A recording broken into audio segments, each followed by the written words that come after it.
नमस्कार मित्रांनो, ओम नमः शिवाय. श्री शिवाय नमस्तुभ्यम. पार्वती मातेने शंकरजींना 2 प्रश्न विचारले. पहिला प्रश्न होता, सुनेला त्रास देणाऱ्या सासूला कोणती सजा भोगावी लागते. दुसरा प्रश्न होता, कोणत्या स्त्रीचा सासरी पाय ठेवताच तेथे गरिबी येते. माता पार्वतीचे प्रश्न ऐकून महादेव म्हणाले, हे पार्वती, तुझे दोन्ही प्रश्न महत्त्वाचे आहेत. कारण एखादी मुलगी आपल्या आईवडिलांना, ज्यांनी तिला लहानाचे मोठे केलेले असते, आपल्या जीवापाड तिच्यावर प्रेम केलेले असते, त्यांना सोडून ती सासरी येते. तिच्यासाठी तिचे सासू सासरेच आईवडिलांप्रमाणे असतात. म्हणून प्रत्येक सासू सासऱ्यांनी सुद्धा त्या सुनेला आपल्या मुलीप्रमाणे प्रेम द्यायला हवे. त्यांनी या गोष्टीचा विचार केला पाहिजे की मुलगी तुमच्या घराच्या उद्धारासाठी आपले एक घर सोडून आलेली असते. पण असे खूप कमी बघायला मिळते की एक सासू आपल्या सुनेला मुलीप्रमाणे वागणूक देत असेल. भगवान शिव सांगतात, पार्वती, मी तुला एक कहाणी सांगतो. त्यातून तुला तुझ्या दोन्ही प्रश्नांची उत्तरे मिळतील. मित्रांनो, कहाणीला सुरुवात करण्याआधी चॅनलवर नवीन असाल तर लाईक आणि सबस्क्राईब अवश्य करा. तसेच बेल आयकन प्रेस करायला विसरू नका, जेणेकरून माझे नवनवीन व्हिडिओ सर्वप्रथम तुमच्यापर्यंत पोहोचतील. चला तर मग कहाणीला सुरुवात करूया. महादेव म्हणाले, हे पार्वती, ही एका छोट्याशा गावातील गोष्ट आहे. तेथे एक म्हातारी राहत होती. ती अतिशय दुष्ट होती.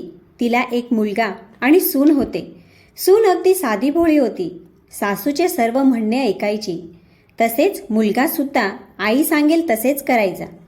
त्या मुलाला आपल्या गावात कामधंदा मिळत नव्हता आणि त्याच्याजवळ एवढी जमीनही नव्हती की तो आपल्या परिवाराचे भरणपोषण करू शकेल. त्यामुळे दुसऱ्या नगरात कामासाठी जायचा. पण त्याला वर्षभरातून 1 किंवा 2 वेळेसच घरी यायला सुट्टी मिळायची. म्हणून त्याला आपल्या पत्नीची खूप चिंता वाटायची. जेव्हा तो दुसऱ्या नगरात कामासाठी जायचा तेव्हा आपल्या आईला सांगून जायचा की आई, माझ्या पत्नीची काळजी घे. त्यावर म्हातारी म्हणायची, हो बाळा, तू अजिबात चिंता करू नको. मी तुझ्या पत्नीची खूप चांगली काळजी घेईल. तिला काहीच त्रास होणार नाही. असे खोटे नाटे बोलून म्हातारी मुलाला दुसऱ्या नगरात पाठवून द्यायची. मुलाच्या गेल्यानंतर मात्र सुनेला खूप जास्त त्रास द्यायची. हळूहळू असेच दिवस जात होते. ती सून मात्र सासूचा त्रास चुपचाप सहन करत होती. सासूने कितीही त्रास दिला तरी ती उलट बोलत नसे. ती सासूला आपल्या आईप्रमाणे सन्मान देत होती. असे करता करता बरेच महिने निघून गेले आणि म्हातारीचा मुलगा सुट्टी घेऊन घरी आला आणि 2 दिवस घरीच राहिला. सुनेने सासूची कोणतीच तक्रार केली नाही.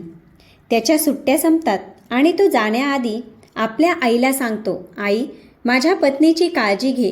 ती खूप चांगल्या स्वभावाची आहे. म्हातारी म्हणते, तू चिंता करू नको, मी तिची काळजी घेईन. कारण ती फक्त तुझी पत्नी नाही तर मलासुद्धा मुलीसारखी आहे.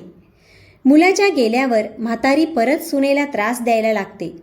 ती दिवसभर बसून राहायची आणि सुनेकडून घरचे आणि शेतीचे सर्व काम करून घ्यायची. तिला लवकर उठायला लावायची. जेवण बनवणे, भांडी धुणे, विहिरीवरून पाणी भरणे आणि कधी जंगलात लाकडे आणायला पाठवणे तर कधी शेतातील कामे करणे. तिच्याकडून एका भाड्याच्या बैलासारखी कामे करून घ्यायची. दिवसभरात क्षणाची विश्रांती घेऊ देत नव्हती. पोटभर जेवण पण देत नसे. ती सून बिचारी सर्व कष्ट सहन करत होती, पण कधी उलट बोलत नसे. कोणत्याच कामाला नाही म्हणत नसे. म्हातारीने सांगताच कामाला लागायची. तरी म्हातारीला सुनेची दया येत नव्हती. असे असूनही ती आपल्या पतीला सासूची कधीच तक्रार करत नसायची. कारण घरात भांडण, क्लेश तिला नको होते आणि परक्या देशात कामाला गेलेल्या पतीला उगाच चिंता लागेल म्हणून ती गप्प राहायची. अशा प्रकारे दिवस जात होते. एके दिवशी म्हातारीला समजते की सुनेला दिवस गेले आहेत. तिला संताप येतो आणि विचार करते की कमावणारा माझा मुलगा एकटाच आहे आणि घरात एक मूल आल्यावर त्याचा खर्च वाढेल आणि मुलाकडे लक्ष देण्यात सून घरातील काहीच काम करणार नाही. सर्व काम मलाच करावे लागेल, असा विचार ती करू लागते. प्रत्येक सासूला असे वाटते की आपल्या घरात लवकर नात किंवा नातू यावा. पण ह्या म्हातारीची अजिबात इच्छा नसते की सुनेला मूल व्हावे. तिला जसे कळते की सून गर्भवती आहे, ती म्हातारी तिला जास्त त्रास द्यायला लागते. पण सून खूप संस्कारी होती. ती तसेच सगळे काम करायची, पण सासूला काहीच बोलत नव्हती. असेच 9 महिने पूर्ण होतात. तिच्या पोटात दुखायला लागते. तिला प्रसूती कळा सुरू होतात. तिच्या प्रसूतीची वेळ जवळ येते. तिचा त्रास असह्य होतो. ती सासूला म्हणते, मला वाटते माझी प्रसूती होणार आहे. तुम्ही लवकर दाईला बोलवून घ्या. सासू म्हणते, दाईची काही गरज नाही.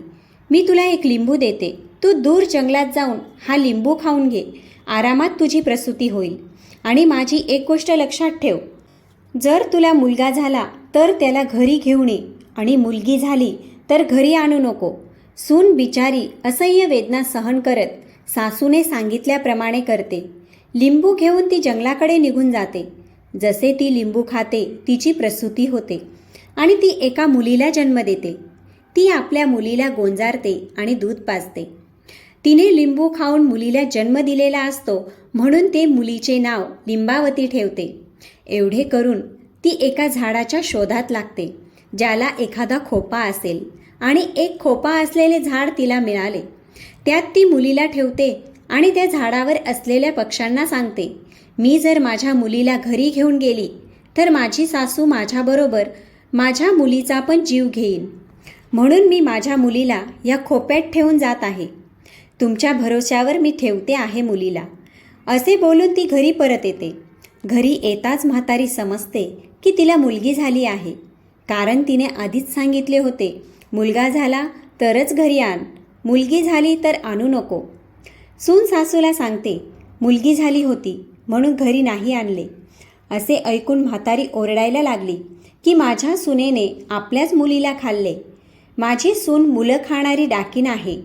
म्हातारी तिला खूप त्रास देऊ लागली, पण ती म्हातारीकडे दुर्लक्ष करते आणि मनातल्या मनात खुश होते की देवाच्या कृपेने माझी मुलगी जिवंत आहे. आता सून रोज गुरांना चरण्याचे बहाणे करून जंगलात मुलीला दूध पाजण्यासाठी जाऊ लागते. त्या झाडाच्या खोप्यात राहून लिंबावती हळूहळू मोठी होऊ लागली. असे 1 वर्ष निघून गेले. आता म्हातारीचा मुलगा सुट्टी घेऊन घरी परत येतो. जसा मुलगा घरात प्रवेश करतो तसेच म्हातारी म्हणते, तुझी पत्नी मनुष्य नाही, डाकीण आहे. ती जिवंत माणसाला खाते. तुला एक मुलगी झाली होती, पण तुझ्या पत्नीने तुझ्या मुलीला खाल्ले.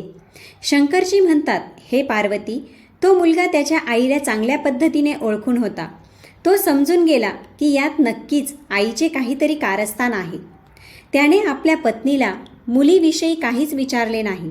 सुनेने सुद्धा काही सांगितले नाही. सासूने काय त्रास दिला ते पण सांगितले नाही. तिला घरात कुठल्याच प्रकारचे भांडण किंवा क्लेश नको होता. काही दिवस राहून म्हातारीचा मुलगा दुसऱ्या गावी कामासाठी निघून जातो. परत सुनेला दिवस राहतात. जेव्हा म्हातारीला ही बातमी कळते की माझ्या सुनेला दुसऱ्यांदा दिवस राहिले आहेत, म्हातारी रागाने संतप्त होते. म्हातारी तिला परत जास्त त्रास देऊ लागते. 9 महिने पूर्ण होतात आणि तिला प्रसूतीच्या वेदना सुरू होतात. ती पहिल्यासारखे दाईला बोलवण्यास सांगते, पण यावेळी सुद्धा म्हातारी दाईला बोलवत नाही. 1 मूठभर जिरे आणते आणि सुनेला सांगते, हे जिरे घेऊन जंगलात जा आणि हे जिरे खाऊन घे. तुझी प्रसूती व्यवस्थित होईल. पण लक्षात ठेव, मुलगा झाला तरच घरी घेऊन ये आणि मुलगी झाली तर तिकडंच टाकू नये. सासूच्या सांगण्याप्रमाणे सून एका जंगलात जाते आणि तेथे जाऊन जिरे खाते. काही वेळातच तिची प्रसूती होते आणि ती एका मुलीला जन्म देते. प्रत्येक आई आपल्या मुलीला जीवापाड प्रेम करत असते. तिने देखील नवजात मुलीला गोंजारत दूध पाजले. मुलीचा जन्म जिरे खाऊन झाला होता म्हणून ती मुलीचे नाव जिरावती ठेवते. ती आपल्या दुसऱ्या मुलीला सुद्धा त्या झाडाच्या खोप्यात ठेवते आणि झाडावरील चिमणींना लक्ष ठेवायला सांगून घरी परत येते. सून घरी येताच म्हातारी जोरजोरात ओरडायला लागते आणि गावातील लोकांना सांगते की माझ्या सुनेने आज पण आपल्या मुलीला खाल्ले. पण सून म्हातारीकडे दुर्लक्ष करते आणि गावातील लोकसुद्धा म्हातारीकडे लक्ष देत नाही. असेच वर्ष निघून जाते. तिचा मुलगा परत घरी येतो आणि म्हातारी त्याच्याजवळ सुनेच्या चुगल्या करायला लागते. ती म्हणते, बाळा, तुला परत मुलगी झाली होती. मुलीचा जन्म होताच तुझ्या पत्नीने तिला खाल्ले. ही चुडेल आहे, डाकीण आहे. सगळे ऐकूनही मुलगा गप्प राहतो. आईला तो काहीच बोलत नाही आणि पत्नीला पण काहीच विचारत नाही. काही दिवस राहून मुलगा परत दुसऱ्या नगरात कामासाठी निघून जातो. यावेळी सुद्धा तसेच होते. तिला दिवस जातात, पण म्हातारी यावेळी तिला एक आंबा खायला देते. आंबा खाऊन तिची प्रसूती होते. यावेळी पण तिला मुलगीच होते. आता मुलीचं नाव आमवती ठेवते. तिला पण झाडाच्या खोप्यात ठेवून येते आणि पक्ष्यांना तिच्याकडे लक्ष ठेवायला लावते आणि घरी परत येते. आता म्हातारी घराघरात जाऊन सुनेची चुगली करते, पण सून तिच्याकडे लक्ष देत नाही. पण म्हातारी सुधरत नाही. म्हातारीचे ओरडणे चालूच असते. माझी सून डाकीन आहे, तिने तिच्या तीन मुलींना खाल्ल्या आहे. म्हातारी ज्या पद्धतीने ओरडून ओरडून सांगत होती त्याप्रमाणे गावातील लोकांना खरे वाटू लागले की म्हातारीची सून खरंच मुलं खाणारी आहे. सगळे लोक आपापल्या मुलांना घरात बंद करून ठेवू लागले. हळूहळू ही गोष्ट गावाबाहेर पसरली. म्हातारीचा मुलगा ज्या नगरात राहत होता तेथे सुद्धा त्याला ही बातमी ऐकायला येते. तो आता जास्त चिंता करू लागतो आणि लगेच सुट्टी घेऊन आपल्या गावी येतो. तोवर त्या राज्याच्या राजापर्यंत ही बातमी पोहोचलेली असते की म्हातारीची सून डाकीन आहे. राजा शिपाई पाठवून म्हातारीला दरबारात बोलवतो आणि तिला विचारपूस करू लागतो. म्हातारी मीठ मिरची लावून राजाला काही सांगते. काय सांगू महाराज, माझी सून डाकीन आहे, लहान मुलं खाणारी चुडेल आहे, तिने तिच्याच 3 मुलींना खाल्ले आहे. असे ऐकून राजाला अतिशय राग येतो. राजाने लगेच आदेश दिला, चौथऱ्यावर सुळीची व्यवस्था करा आणि म्हातारीची सून जिथे पण असेल तिला तिथून आणून लगेच सुळीवर चढवा. या पद्धतीने शिपाई राजाच्या आदेशाचे पालन करतात. म्हातारीच्या सुनेला दरबारात हजर करतात. राजा सुनेला विचारतो, तुझी सासू सांगते ते खरे आहे का? तू तुझ्या 3 मुलींना खरंच जिवंत खाल्ले आहेस? सून खाली मान घालून चुपचाप उभी राहते. सुनेला असे गप्प बघून राजाला विश्वास होतो की सुनेने खरंच मुलींना खाल्ले असावे. राजा लगेच त्या सुनेला सुळीवर चढवण्याचा आदेश देतो. शिपाई तिला घेऊन चौथऱ्यावर जमा होतात. राजा, प्रधान, सरदार तसेच इतर लोक तेथे जमा होतात. शंकरजी म्हणतात, हे पार्वती, इकडे सुनेला सुळीवर चढवण्याची तयारी होते. तिकडे तिचा पती घरी पोचतो. तो घरी जाऊन बघतो, घरात आई आणि पत्नी नाहीत. घराला कुलूप आहे. त्याला अधिक चिंता वाटते. तो शेजारच्यांना विचारू लागतो. शेजारी सांगतात, तुझ्या आईला आणि पत्नीला राजाने दरबारात बोलावले आहे. म्हातारीचा मुलगा अतिशय घाबरतो आणि राजाच्या दरबाराकडे धाव घेतो. तिथे गेल्यावर त्याला कळते की त्याच्या पत्नीला सुळीवर चढवण्यासाठी नेले आहे. म्हातारीचा मुलगा धावपळ करत चौथऱ्याकडे पोहोचतो आणि बघतो तेथे राजा, प्रधान, सरदार तसेच नगरातील प्रजा जमा झालेली आहे आणि थोड्याच वेळात त्याच्या पत्नीला सजा देण्यात येईल.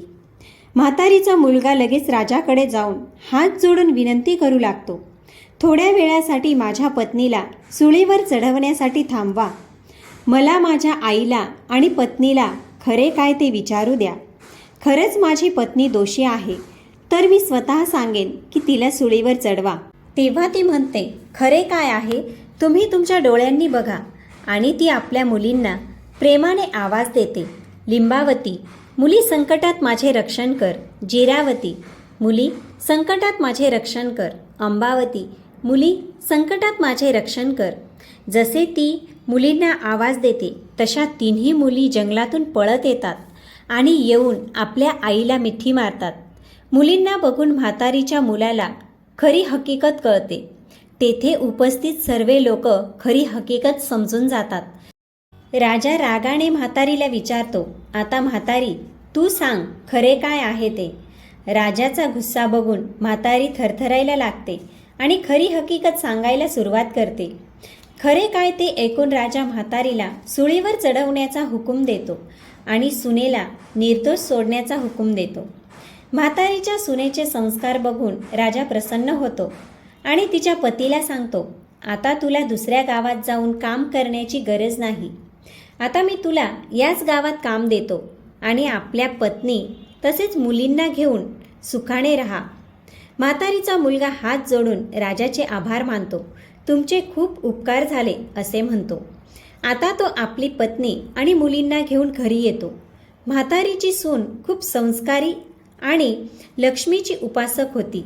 मुलींबरोबर घरी पोहोचल्यावर लक्ष्मी मातेची आठवण करून ती रात्री झोपून जाते. तिकडे लक्ष्मी सुनेच्या स्वप्नात येते आणि सांगते, मुली, तू आतापर्यंत तुझे जीवन गरिबीत व्यतीत केले आहे, पण चिंता करू नको. आज मी तुला सांगते तुझ्या घरात गरिबी का आली. तू या घरात येण्याआधी हे घर संपन्न होते, पण जसे तू या घरात पाऊल ठेवले या घरात गरिबी आली. लक्ष्मी म्हणते, मुली, नेहमी लक्षात ठेव, जेव्हा एखादी मुलगी लग्नानंतर सासरी जाते आणि 3 वस्तू घेऊन जाते तर समजून घे त्या घरात अशांती पसरते. त्याचा असर तिच्या पतीवर सुद्धा पडत असतो. घरात गरिबी येते. म्हणून कोणत्याच मुलीने लग्नानंतर आपल्या माहेराहून सासरी ह्या 3 वस्तू घेऊन जाऊ नये. पहिला आहे चूल. जर मुलगी आपल्या माहेराहून आणलेल्या चुलीचा वापर करते तर भाग्यलक्ष्मी रुष्ट होते आणि घरात गरिबी येते. दुसरी वस्तू आहे मीठ. जेव्हा मुलगी सासरी जाते तेव्हा तिचा धर्म काय असायला हवा. कोणती स्त्री सासरी येताच गरिबी येते तर ऐक, कधीही लग्नानंतर नववधूला माहेराहून ह्या 3 गोष्टी कधीच सासरी आणू देऊ नये. एक म्हणजे चूल, दुसरे मीठ, तिसरे लोणचे आणू देऊ नये. असे केल्यास भाग्यलक्ष्मी रुष्ट होते आणि घरात गरिबी येते. त्यामुळे तिला खूप कष्टाचे जीवन जगावे लागते. मित्रांनो, कहाणी आवडली असेल तर कॉमेंटमध्ये ओम नमः शिवाय अवश्य लिहा.